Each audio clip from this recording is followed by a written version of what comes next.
And that is why this is my favorite resolution to make, a dry January, because just by doing this one thing and focusing on this one thing, you're actually going to notice that it impacts all of these areas of your life as well.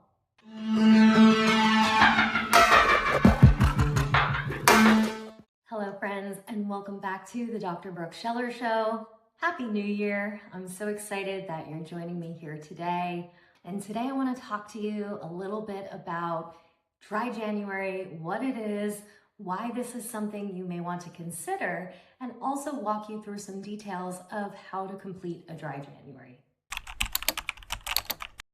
So first, I want to preface this video by saying that whether you are already alcohol-free, you identify as sober curious, or you are brand new to exploring changing your relationship with alcohol, I've got something here for each one of you, and it is important that you know that coming into this, regardless of where you're starting from, that this is a life-changing experiment. That most people, when they embark on a program like a dry January, they notice that their lives change for the better. And I want to start this video by telling a little bit of a story I actually talk a bit about in the conclusion of my book. And it is a story about how every single year I used to write down the same goals over and over and over again. I used to have goals like wanting to run a half marathon. I wanted to start a business someday. I had the dream of writing a book someday. And basically every year I would copy the same goals over and over and over again, because in looking back on the previous year, I never had actually done any work toward them. In fact, I was spending a lot of my time prioritizing things like happy hours, vacations that were more centered around alcohol rather than exploration, and really prioritizing alcohol at the center of so much of my social life and my experiences. And I share this because in the year 2021, which is the year that I quit drinking about halfway through the year in June. And within that 1 year, by the end of that year, I had actually achieved 3 of the biggest goals that I had been carrying with me year after year after year on my New Year's resolutions list. And the only thing that changed that year was that I stopped drinking alcohol. Now, I'm not the only person that this experience has happened to. I have seen it happen over and over again with many clients that I've worked with. And the reason is because we don't realize necessarily how big of a barrier alcohol is to us working toward or achieving our goals. So I often talk about this as being the one thing that you can do that actually makes it easier for you to reach your goals, or for you to reach and set and stick to your resolutions for the new year. Now, you may be watching and thinking that you're not ready to commit to going fully alcohol-free, that you're not ready to say that you're never going to drink again, and I'm here to tell you that that is okay.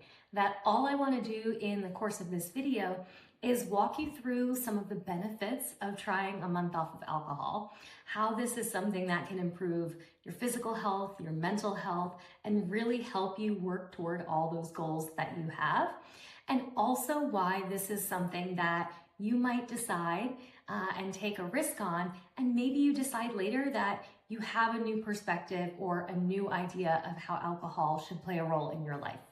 Let's talk about how even if you don't drink every single day, or you don't drink heavily, how alcohol can still be holding you back. Now, dry January is an opportunity for you to take an extended break from alcohol. Now, again, even if you're not a daily drinker, maybe you drink a few times per week or a few times per month, and you don't really think it's sabotaging you or holding you back, but you've never gone a longer period of time to understand the impact that it really is having. So dry January gives you the opportunity to push through some of these barriers, to gain these new habits, to learn how to say no in opportunities that you may previously have said yes, and to give your body and brain an extended break from alcohol. See, it takes several weeks and months for the body to recover after alcohol use, especially if you are a heavy or moderate drinker. That is going to maybe take even longer to resolve, but giving yourself 30 days off of alcohol is really going to start to show you how your brain can function more clearly, how your digestion can improve, your hormones can balance, your stress can be managed so much better, and more. So let's start with an example like cortisol. Cortisol rises after we have a drinking episode, and it can take 7 to 10 days for that cortisol to come back to its baseline level. That means your stress hormones are elevated even though you haven't drank in the last couple of days or even the last week. That is why we want to do these extended periods of time without alcohol, because it allows us to really get our body back to baseline so that we can see how we feel without it. Another example is the gut microbiome. I often talk about how the gut is highly affected by chronic alcohol use. This can change our microbiome. It can influence the diversity of the bacteria in our gut. It can contribute to inflammation and food sensitivities, and it can really wreak havoc, especially if you're someone who experiences digestive issues. Now, the important thing to know is that this doesn't necessarily clear up the minute you take alcohol away. And that is because it takes some time for the microbiome to change. Typically, it can take a week, 2 weeks, 3 weeks to start to see shifts in that microbiome. And during that time, you'll usually start to see improvements in digestion and other gut-related symptoms. It also takes time for our brain's neurotransmitters to adapt. And this is because things like dopamine and serotonin, we can get these false elevations of these different neurotransmitters from things like alcohol. And if we are more reliant on dopamine or serotonin coming from that alcohol, we can notice that there is a little bit of a dip or a drop. That will start to normalize the longer we go without alcohol and the more that we expose ourselves to things that naturally increase dopamine, like spending time in nature, laughing with friends, being around loved ones, and other things that bring us joy. I also want to mention that it is typically said that it takes 21 days to build a habit. And usually in the process of building habits and reinforcing new behaviors, we are working on saying yes to certain things and no to other things. And alcohol is no different. So throughout the process of a month without alcohol, you're going to come up against some challenges. You might have a social outing where you are tempted to drink alcohol, or someone hands you a glass of wine out of habit. And during this time, it's your job to rewire your brain in how you answer those questions and how you choose to say yes or no to this situation. There's controversy over if dry January is right for everyone, especially if you are someone who maybe ideally would take a longer extended break from alcohol. But here's my perspective on it.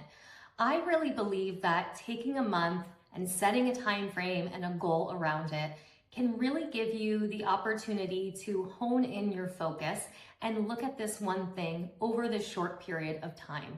It's going to give you a new opportunity to evaluate your relationship with alcohol and how you want to proceed with it moving forward.